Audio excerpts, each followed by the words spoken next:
único en el mundo. Con estas palabras, con este eslogan, hace ya unos cuantos años daba a conocer una conocida marca de jamones sus productos en la radio. El anuncio se convirtió en todo un referente de la publicidad. Muy sencillo, pero tan claro que las personas terminaron por recordarlo y hasta repetirlo. Solamente 4 palabras, pero muy bien escogidas. Y años después, para muchos de los que en un momento determinado escuchamos aquel anuncio, aunque nunca lo hayamos probado, aunque nunca lo hayamos degustado, pensar en jamón es pensar en ese jamón. En esta mañana nos adentraremos con la ayuda del Señor en un texto de la Escritura en el que nos encontramos no ya con un anuncio ni con un jamón, sino más bien con una declaración todavía más determinante, todavía más categórica y a la vez infinitamente más sabrosa y enriquecedora. Os invito a abrir vuestras Biblias al Evangelio de Juan, capítulo 14. Ahí vamos a estar meditando en este día, en el versículo específicamente número 6, Juan 14, 6. Este texto nos presenta 2 elementos que confirman a Jesucristo como único en el mundo. Dice así la palabra de Dios, Juan 14, 6. Jesús le dijo: yo soy el camino y la verdad y la vida. Nadie viene al Padre sino por mí. Jesucristo es único en el mundo porque es único en su especie. En palabras de la carta de Pablo a los Colosenses, Él es la imagen del Dios invisible, el primogénito de toda creación, porque en Él fueron creadas todas las cosas, tanto en los cielos como en la tierra, visibles e invisibles. Él es único en el mundo porque ya sean tronos o dominios o poderes o autoridades, todo ha sido creado por Él y por medio de Él y también para Él. Él es único en el mundo porque Él es antes de todas las cosas y en Él todas las cosas permanecen. Él es único en el mundo porque Él es también la cabeza del cuerpo que es la iglesia. Él es único en el mundo porque Él es el principio. Él es el primogénito de entre los muertos. Él es único en el mundo porque Él hace todo en el mundo a fin de que Él tenga en todo la primacía. Llevamos varios años sumergidos en el Evangelio de Mateo. En realidad, desde aproximadamente diciembre del año 2021, ha pasado mucho tiempo. Pero resulta muy gratificante observar cómo cada vez que leemos cualquiera de los 4 evangelios, presentándonos la misma historia, hablándonos de una misma persona, el Señor Jesucristo, describiéndonos un mismo ministerio, el ministerio del Señor Jesucristo, nos encontramos cómo cada uno de ellos va a enfatizar determinadas realidades. Observamos cómo a lo largo de estos textos y a lo ancho de estos textos, cada uno de estos evangelistas va a insistir en ciertas particularidades. Todas ellas coherentes la una con la otra, todas ellas complementarias la una con la otra. Pero en este caso, el evangelista Juan, de manera particular, ha venido tratando de enfatizar a lo largo de su evangelio que no existe nada ni nadie comparable a Jesucristo.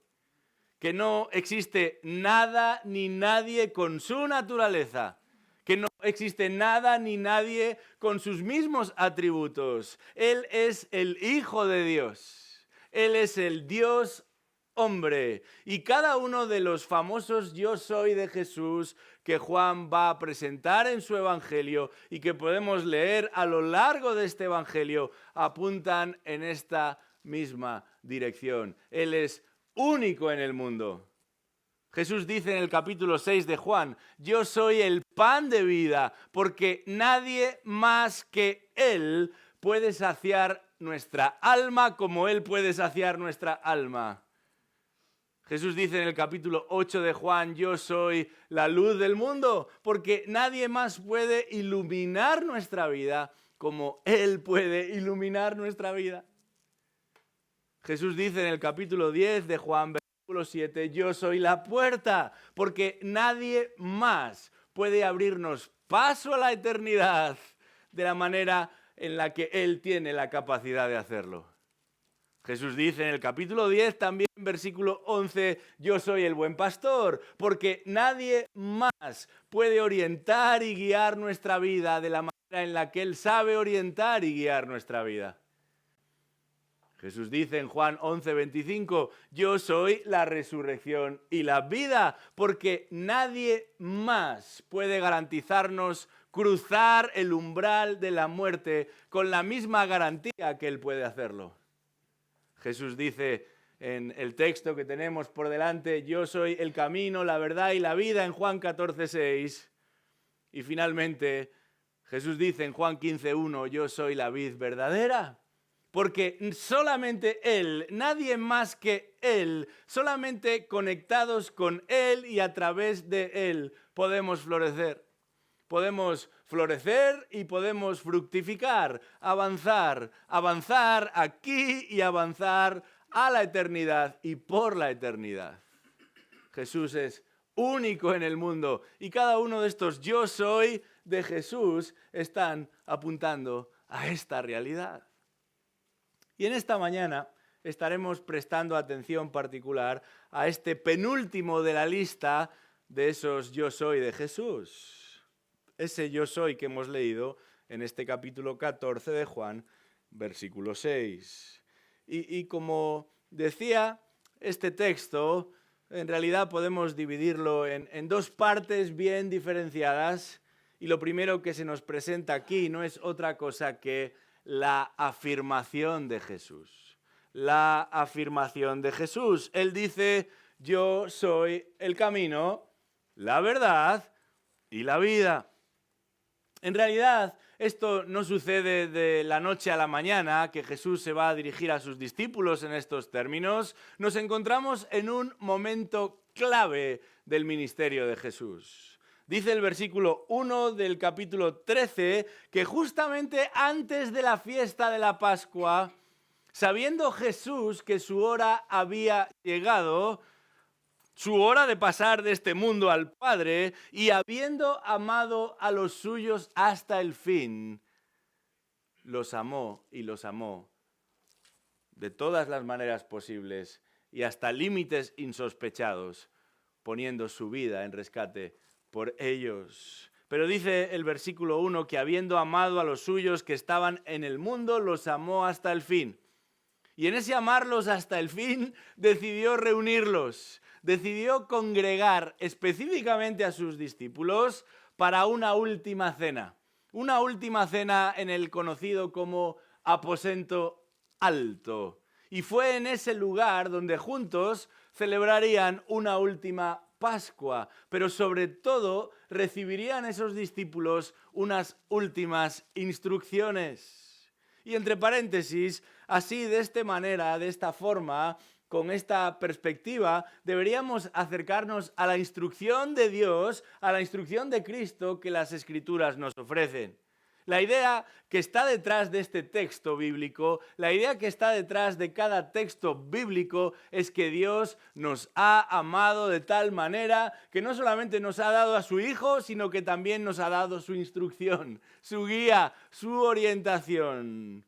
Lo que llamamos Biblia, la Escritura, la revelación de Dios especial que encontramos en ella, lo que Dios ha dicho de sí mismo, lo que Dios nos desvela y revela acerca de sí mismo, no es otra cosa que fruto de su misericordia, de su amor para con nosotros. Cada instrucción, cada lección que encontramos en las Escrituras confirma el afecto de Dios para cada uno de sus hijos. Porque Él no tenía por qué revelarse de esta forma, pero quiso hacerlo. Él no tenía que exponerse de esta manera, pero quiso hacerlo. Él no tenía que instruirnos de esta manera, pero quiso hacerlo.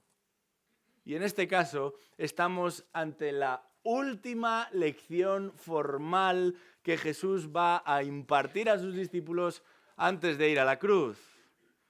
Y este es un mensaje penetrante, es un mensaje fascinante, con una carga emocional muy obvia, porque Jesús está totalmente consciente de lo que está a punto de enfrentar,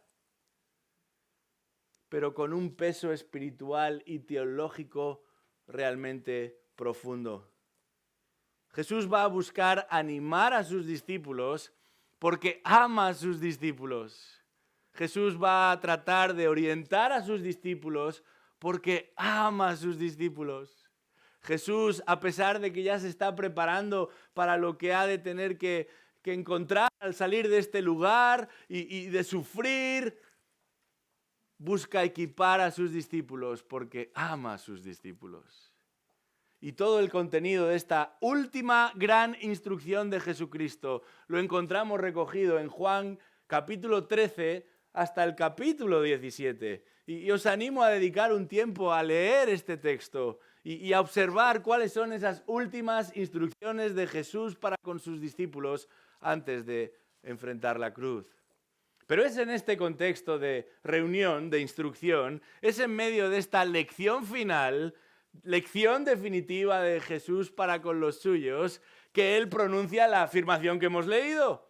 Yo soy el camino, la verdad y la vida. Hoy en día se han puesto de modas estas barritas energéticas en las que supuestamente se van a incluir todos esos nutrientes que necesitamos para poder sobrevivir, para que el organismo reciba lo que necesita, para que en caso de no poder comer nada más durante las siguientes horas, uno pueda mantener el tipo. Bueno, salvando las distancias, aquí nos encontramos ante un verdadero complemento espiritual, ante una fuente de nutrición espiritual de primer orden. No simplemente para sobrevivir, sino más bien para vivir y vivir confiadamente. Y observamos que Jesús comienza su afirmación usando esa famosa fórmula yo soy. Esta es una clara referencia a la persona de Dios, es una clara alusión al nombre de Dios. Jesús dice ego eimi, que significa literalmente yo soy. Y esto es precisamente lo mismo que Dios había dicho a Moisés en el capítulo 3 del Éxodo. Moisés estaba muy preocupado porque había recibido la comisión de sacar a su pueblo de la tierra de Egipto. Y ni siquiera el pueblo estaba al tanto de esta comisión, así que Moisés va a tener que dirigirse primero a los hebreos antes de hacerlo propio con los egipcios.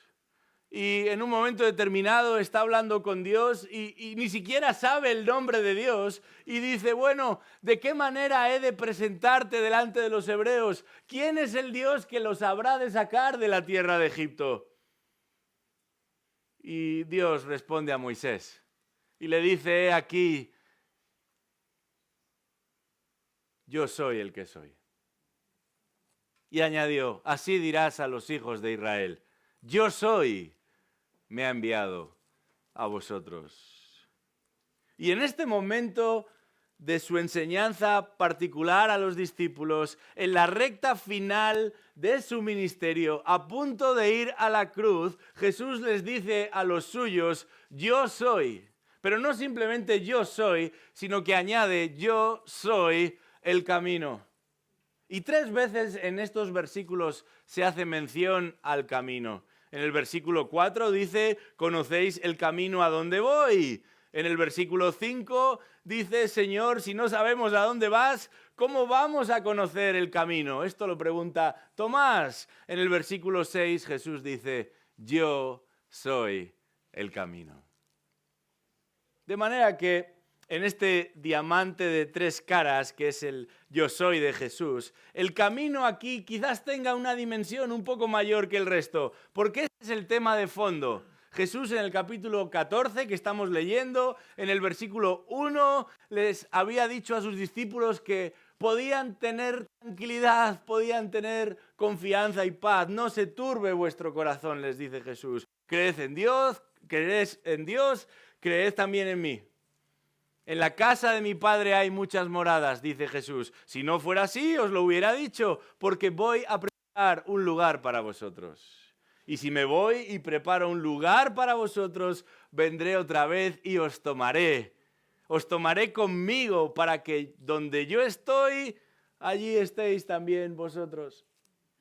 Y añade Jesús, y conocéis el camino a donde voy. Lo que está tratando de presentarles Jesús es la realidad de que existe un lugar más allá de esta vida y que el cristiano, el seguidor de Cristo, el que cree en Cristo, tiene la bendición y el privilegio de confiar y de esperar en que un día estará allí presente. ¿Cómo podemos llegar al cielo? ¿Cómo podemos estar seguros de que un día estaremos en ese lugar? Jesús dice, yo soy el camino. Un camino vivo y nuevo, añade el autor de Hebreos. Un camino que Jesucristo mismo inauguró para nosotros y lo hizo por medio de su propia muerte, por medio de su propia carne, por medio de su propia sangre. No es que conozca el camino. Jesús dice, yo soy el camino. Jesús no es meramente un agente del tráfico que nos puede indicar más o menos cómo dirigirnos a uno u otro lugar. Jesús es el autor y consumador de la fe. Hoy en día, cada vez que queremos llegar a un lugar, utilizamos estas aplicaciones que nos ofrecen orientación. Bueno, del mismo modo, no son ya varias las posibilidades, son multitud las ideas, las confesiones, las religiones, las cosmovisiones que pululan a nuestro alrededor ofreciéndonos orientación, ofreciéndonos dirección. Vivimos en un momento de la historia en el que el llamado pluralismo religioso, al menos en Occidente, es visto como una gran virtud.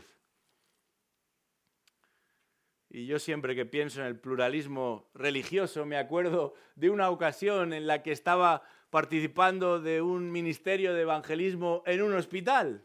Este hospital tenía una sala que se conocía como la sala multiconfesional, donde cualquier grupo religioso con permiso podía alquilar este salón y llevar a cabo una reunión predicando su credo.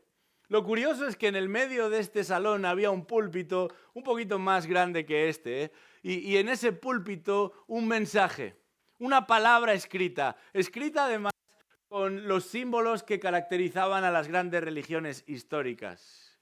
La palabra que ahí se escribía era la siguiente: coexistir. Coexistir. La idea es que debemos coexistir unas creencias con otras y si unos ofrecen cierta orientación, los complementan con otra orientación y finalmente uno es libre de escoger aquello que desea y el camino por el que quiere transitar. Pero Jesucristo, en su mensaje final antes de ir a la cruz, el enviado del cielo, el Mesías dado a los hombres, confirma que no existen otras rutas alternativas que nos lleven a Dios. Solamente hay una. En la Biblia no hay espacio para otros mediadores distintos a Jesucristo, porque solamente hay un mediador entre Dios y los hombres, Jesucristo hombre. Y toda esperanza de alcanzar la presencia de Dios pasa necesariamente por Él y a través de Él. Dios no designó a la madre de Jesús como mediadora entre el cielo y la tierra. Dios no designó a ningún discípulo de Jesús como mediador entre el cielo y la tierra, ni siquiera a Pedro. No son nuestros méritos los que nos acercan a Él. No es nuestra sabiduría y conocimiento y práctica religiosa la que nos acerca a Él. No tiene que ver con hacer o con nacer en un determinado lugar. Es Jesucristo. Es el Hijo de Dios. No hay otro nombre dado a los hombres en quien podamos ser salvos. No necesitamos a otro y no nos servirá ningún otro. Yo te pregunto en esta mañana, ¿crees esto? ¿O te avergüenzas de esto? ¿Crees esto? ¿O te sientes incómodo afirmando esto? ¿Crees esto? ¿O te da reparo hablar de esto? La implicación aquí es clara. ¿Estás siguiéndole a Él y solamente a Él? ¿Estás caminando en pos de Él y solamente de Él? ¿Estás presentándolo a Él y solamente a Él? Quizás todos los caminos lleven a Roma, pero no a Dios. Jesús dice, yo soy el camino. Pero no solamente va a presentarse como el camino. Dice Juan 14:6, yo soy el camino y la verdad. El camino, pero también la verdad. En estos años se habla de tantas cosas, tenemos acceso a tantos comentarios, a tantos cuestionarios, a tanta posición, a tanto posicionamiento. Pero entre todas esas ideas hay una que ha calado mucho y es la de la posverdad. La verdad ha dejado de ser una roca firme, un peñón inamovible y se ha convertido en un objeto maleable, en un concepto manipulable. Hace apenas unos años fallecía un conocido filósofo polaco y él señalaba que en Occidente al menos la verdad se había convertido en un concepto líquido, como esa agua que transportamos de bote en bote y que en función de dónde queremos llevarla, pues simplemente tenemos que verterla y será suficiente. Y jugamos con ella y la adaptamos, tanto como que yo voy a usar la verdad en función de mis propias preferencias. Voy a utilizar la verdad en función de mis propias necesidades. Y en tiempos de inteligencia artificial, resulta difícil confirmar qué es real y qué no es real. Nuestros sentidos cada vez nos ayudan menos a la hora de determinar si lo que estamos viendo, si lo que estamos oyendo realmente es lo que es. Al punto de que muchos han terminado por construir su propia idea de lo que es verdad. Y lo verdadero se reduce a aquello que me funciona a mí, a aquello que me viene bien a mí. Pero esto no es algo nuevo. No pensemos que hemos sido los primeros en cuestionar aquello que es verdad. Ya en los tiempos de Jesús observamos algo parecido. Pocas horas después de que Jesús se presentase a estos discípulos como la encarnación de la verdad, iba a comparecer delante de un gobernador, delante del gobernador, el famoso Pilato. Y cuando comparece delante del gobernador Pilato, Jesús va a insistir en una misma idea. Por eso resulta interesante leer los evangelios o cualquier parte de la escritura de forma consecutiva, porque adquirimos toda la perspectiva y no solamente una pequeña pieza del puzzle. Jesús se presenta delante de Pilato apenas unas horas después de esta cena e insiste en la misma idea. Para esto he nacido y para esto he venido al mundo, dice Jesús, para dar testimonio de la verdad. Todo el que es de la verdad, dice Jesús, escucha mi voz. Pero la respuesta de Pilato en aquel día refleja esa misma apatía, esa misma desconfianza en la verdad que observamos a nuestro alrededor en el día de hoy. Tú me hablas de verdad, pero ¿realmente existe la verdad? Tú me hablas de verdad, pero ¿qué es la verdad?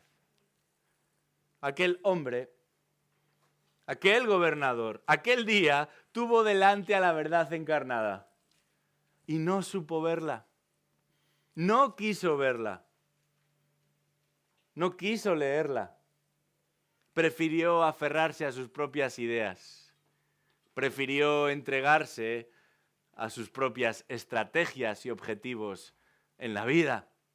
Yo te pregunto en esta mañana, ¿has creído en la verdad del Evangelio? ¿Has conocido y abrazado la verdad del Evangelio que Jesucristo nos presenta de manera única e incomparable? Si tu respuesta es afirmativa, entenderás entonces que creer la verdad es mucho más que asistir a una iglesia. Entenderás que creer la verdad es mucho más que pertenecer a una iglesia. Creer la verdad implica vivir a la luz de la verdad. No solamente adherirse a otros que piensan igual que tú. Creer la verdad tiene que ver con confiar en la verdad, aun cuando las tormentas de la vida nos azotan. Creer la verdad supone sujetarse a la verdad, aun en medio de ese tiempo en el que las dudas afloran. Creer la verdad implica obedecer la verdad, aunque eso signifique perder a los ojos de este mundo. Creer la verdad significa mantenerse firme en la verdad, aunque eso suponga consecuencias difíciles y negativas para nosotros. Y si somos seguidores de la verdad, si somos defensores de la verdad, entonces, ¿por qué no siempre decimos la verdad? Si somos seguidores de la verdad, si somos defensores de la verdad, si hemos creído la verdad, ¿por qué manipulamos la realidad? ¿Por qué la deformamos a nuestra imagen y semejanza y para nuestro beneficio? ¿Por qué no somos todo lo transparentes que deberíamos? ¿Por qué no nos decimos las cosas a la cara? ¿Por qué tratamos de hacer parecer lo que no es? Yo te pregunto en la mañana de hoy, ¿realmente has sido impactado por la verdad?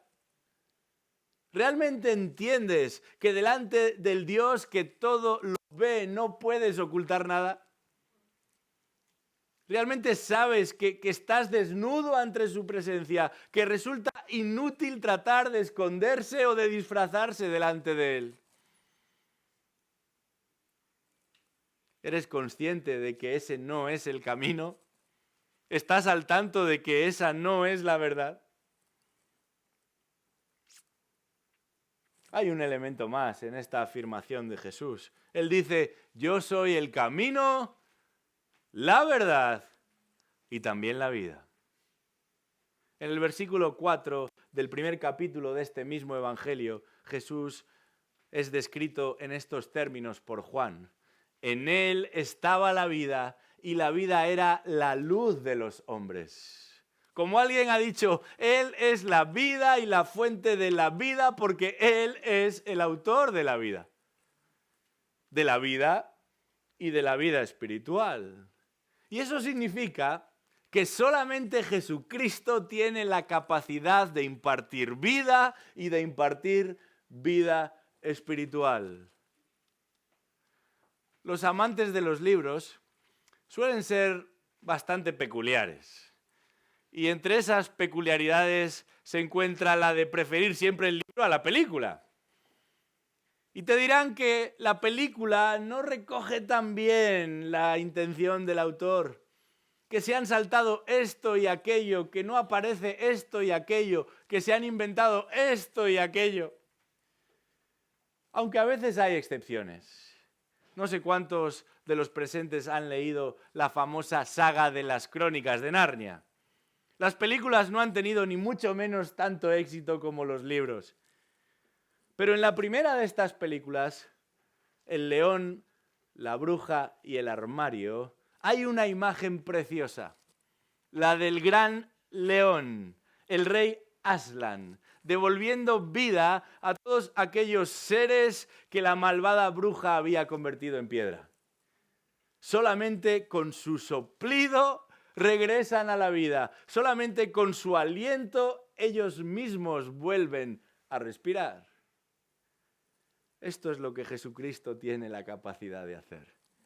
Dar vida a los que estábamos muertos en nuestros delitos y pecados. Colocar un corazón de carne donde había simplemente un corazón de piedra gélida, insensible a las realidades espirituales, sordo, ciego a la condición de nuestra alma. Pero en nuestro caso, Jesucristo no solamente sopló, sino que nos cubrió con su propia sangre. Jesucristo tuvo que sufrir para que nosotros pudiésemos vivir. Jesucristo tuvo que morir para que nosotros pudiésemos vivir. No solamente nos sopló, el autor de la vida tuvo que cruzar el umbral de la muerte para darnos vida.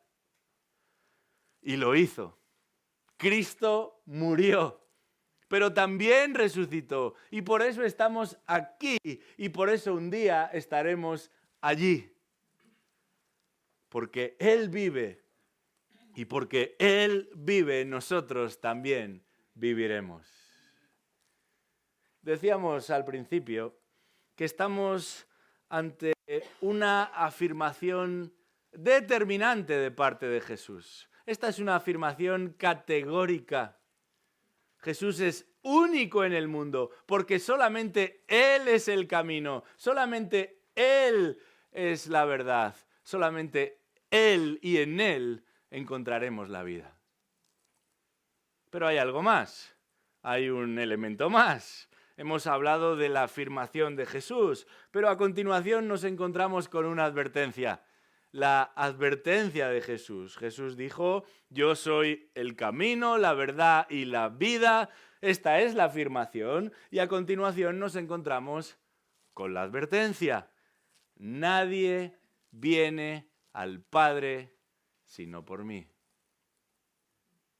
Hace ya unos cuantos años, el doctor Sproul, que hoy se encuentra en la presencia del Señor, escribió un libro titulado Las ideas tienen consecuencias. Y en él explicaba cómo a lo largo de la historia de Occidente, determinados pensadores y filósofos que habían escrito libros, que habían enseñado a otros, habían propiciado cambios sociales porque las ideas tienen consecuencias. Esto aplica perfectamente a esta declaración de Jesús. No se trata simplemente de un anuncio del que hablábamos o como el que hablábamos al principio. No es un eslogan, no es simplemente una frase que queda muy bonita para colocar en la pared o hacernos una camiseta. Las ideas tienen consecuencias.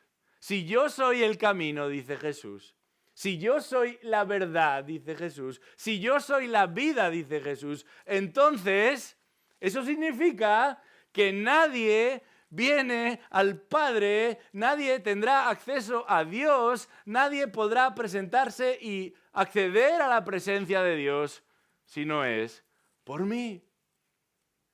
Y esto no es una advertencia menor, porque esto no es algo menor. Porque no hay cerrajero, por muy capaz de abrir las puertas del cielo. No hay nadie más que Cristo capaz de abrir las puertas del cielo. No hay hacker capaz, por muy hábil que éste sea, de descifrar los códigos del cielo. Solamente Cristo puede hacerlo. Solamente Cristo tiene acceso al Padre. Solamente Cristo puede darnos acceso al Padre. Porque solamente los que son como Cristo tienen acceso al Padre. Y esta advertencia de Jesucristo aquí nos plantea varias implicaciones. Nos invita, nos anima, nos apunta a tomar en serio varias implicaciones. Por un lado, deberíamos tener presente y siempre presente la excelencia de Cristo. nadie viene al Padre si no es por mí, porque Cristo es único en el mundo. Él es excelente. Nadie como Él, ni en el cielo ni en la tierra. Por mucho que busquemos, no encontraremos a otro. Por mucho que nos empeñemos, no identificaremos a otro. Ninguna firma acredita como su firma. Ningún sello nos valida como su sello. Él es el primero en orden y en rango. Nadie mejor que nuestro Señor Jesucristo. Nadie superior a nuestro Señor Jesucristo. Él es nuestro campeón. Él es el primero entre 10.000. Ninguna estrella brilla como Cristo brilla. Él es insuperable, inmejorable. Él es el mismo hoy, ayer y por los siglos. Nada que aprender, nada que mejorar. Él es excelente. Él es único en el mundo. Pero hay una segunda implicación de esta advertencia. Nadie viene al Padre sino por mí. Y además de meditar en la excelencia de Cristo, deberíamos pensar en la suficiencia de Cristo. Y la lógica es la misma, el razonamiento es el mismo que el apóstol Pablo en Colosenses capítulo 1, que citábamos al principio. Después de apuntar a la excelencia de Cristo en el capítulo 1 de Colosenses, Pablo va a hablarnos de la suficiencia de Cristo en el capítulo 2. Pasa de hablarnos de la maravilla, de la excelencia de Cristo a confirmar la suficiencia de Cristo en el capítulo 2. Y ahí escribe, porque toda la plenitud de la deidad reside corporalmente en Él. Él es Dios. Y habéis sido hechos completos en Él, dice Pablo, que es la cabeza sobre todo poder y autoridad. ¿Qué más necesitas? Todo está en Él, todo lo puede Él. No encontraremos a otro. Pero la buena noticia del Evangelio es que no necesitamos a otro. No busquemos en otro porque no hace falta otro. ¿Crees en esto? ¿O estás esperando algo más? ¿Crees esto o estás esperando a alguien más? Porque permíteme decirte que por mucho que lo intentes, no hay nada más, no hay nadie más que pueda satisfacer, que pueda llenar, que pueda saciar, que pueda salvar como Cristo puede hacerlo. Él es excelente, Él es suficiente, Él es único en el mundo. Y me temo que hay muchos cristianos esperando a que suceda algo más, esperando a experimentar una nueva experiencia o una segunda experiencia, o esperando a que llegue algún tipo de mensaje de lo alto, algún tipo de aviso, algún tipo de sensación, algún tipo de experimentación.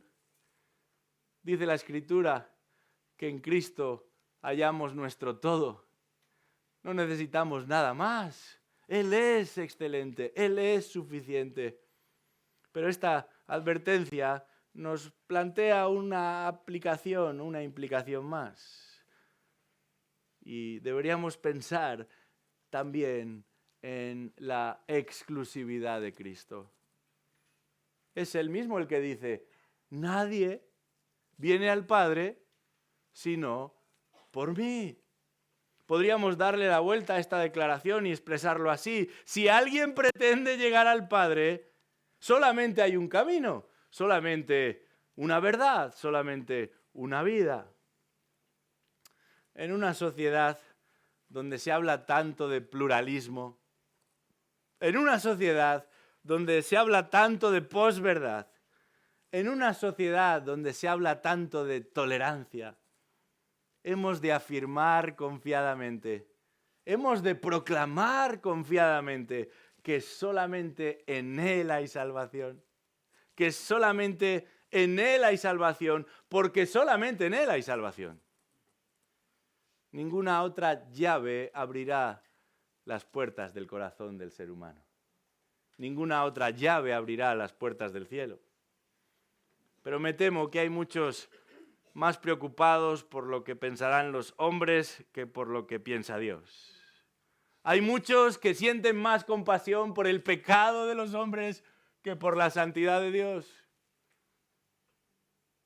Eso solamente indica que conocemos muy poco a Dios y que verdaderamente no estamos demasiado familiarizados con Jesucristo.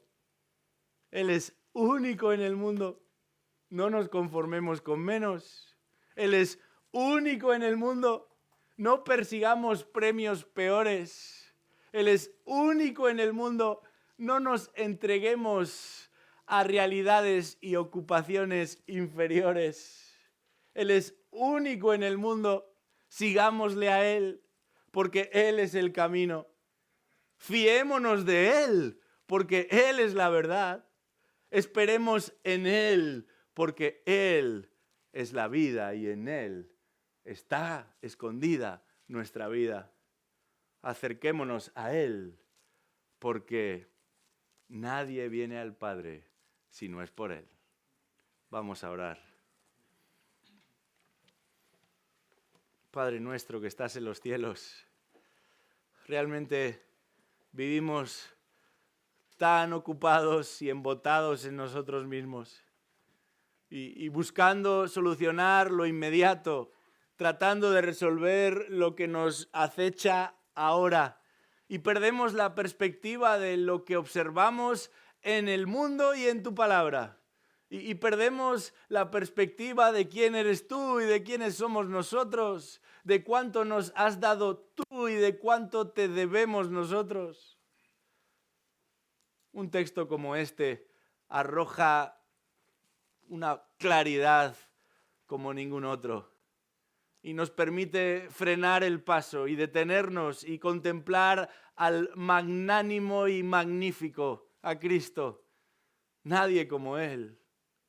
Te pedimos, oh Dios, que podamos entender en lo más íntimo de nuestros corazones qué clase de Salvador es nuestro Salvador. El único, el incomparable. Oh Dios, queremos amarte como tú nos amas. Queremos obedecerte porque te amamos y te amamos porque tú nos amaste primero. Queremos dar testimonio de ti porque no hay mejor palabra que mencionar que la tuya. No hay mejor mensaje que compartir que el de tu Hijo. No hay mayor necesidad que el afirmar lo que tú nos has dado en Cristo. Ayúdanos a ser valientes hablando la verdad en amor. Ayúdanos a ser fervientes amando la verdad. Ayúdanos a ser obedientes siguiendo la verdad. Permítenos que, como el apóstol Pablo, un día podamos decir: en nada hablé y en nada me detuve y a nada dediqué mi esfuerzo, sino a hablar de Cristo y este crucificado. Que este sea el mensaje que esta iglesia atesora, que este sea el mensaje que esta iglesia proclama, que este sea el mensaje que esta iglesia cree. Y si hay alguna persona aquí que todavía no ha visto la maravilla de Cristo en el Evangelio, rogamos que el Espíritu Santo abra su entendimiento para ver aquel que brilla más que el sol. Pedimos esto en el nombre de Jesús. Amén.